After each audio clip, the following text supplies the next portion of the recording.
দুর্বৃত্তের হামলায় 2 শিক্ষার্থী আহত হয়েছেন।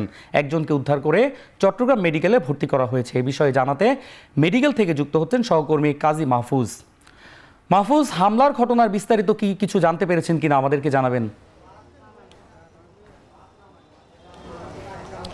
অন্য একটু আগে আমি চট্টগ্রাম বিশ্ববিদ্যালয়ের প্রক্টরের সাথে কথা বলেছি।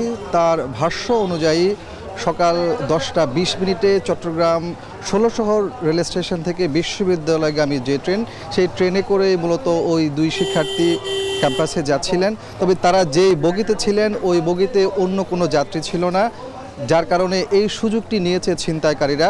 বেশ কয়েকজন ছিনতাইকারী মুখোশ পরে মূলত সেই বগিতে উঠে এবং ট্রেন চলা অবস্থায় মূলত তাদের উপরে এই হামলাটা করে। আমরা যতটুকু জানতে পেরেছি, ওই শিক্ষার্থী যে ছেলে, সে ইংরেজি বর্ষের শিক্ষার্থী, ইংরেজি বিভাগের শিক্ষার্থী, এবং তার পকেটে 8,000 টাকা ছিল। সেই টাকারই ওই ছিনতাইকারীরা ছিনিয়ে নেয়। এরপরে আসলে যখন তাদের কাছ থেকে মোবাইল নিয়ে যাওয়ার চেষ্টা করছিল ছিনতাইকারীরা, ওই পর্যায়ে আসলে ধস্তাধস্তির ঘটনা ঘটে। সেই পরিস্থিতিতে আমরা জানতে পেরেছি যে ছিনতাইকারীরা তাদেরকে ধারালো ছুরি দিয়ে হাতে এবং মুখে আঘাত করে এবং তাদের বিশেষ করে ইংরেজি বর্ষের বিভাগের যে শিক্ষার্থী, তার হাত কেটে দেওয়া হয় এবং মুখেও সে আঘাতপ্রাপ্ত হয়। পরবর্তীতে চট্টগ্রাম বিশ্ববিদ্যালয়ের যে মেডিকেল রয়েছে সেখানে তাকে ভর্তি করানো হয়।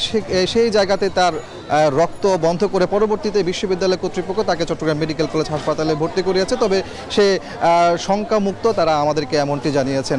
আর এই ছিল আমার কাছে চট্টগ্রাম মেডিকেল কলেজ হাসপাতাল থেকে বিশ্ববিদ্যালয়ের শিক্ষার্থীদের ছিনতাইয়ের কবলে পড়ার ঘটনার সবশেষ অন্যায়। চট্টগ্রাম মেডিকেল থেকে যুক্ত ছিলেন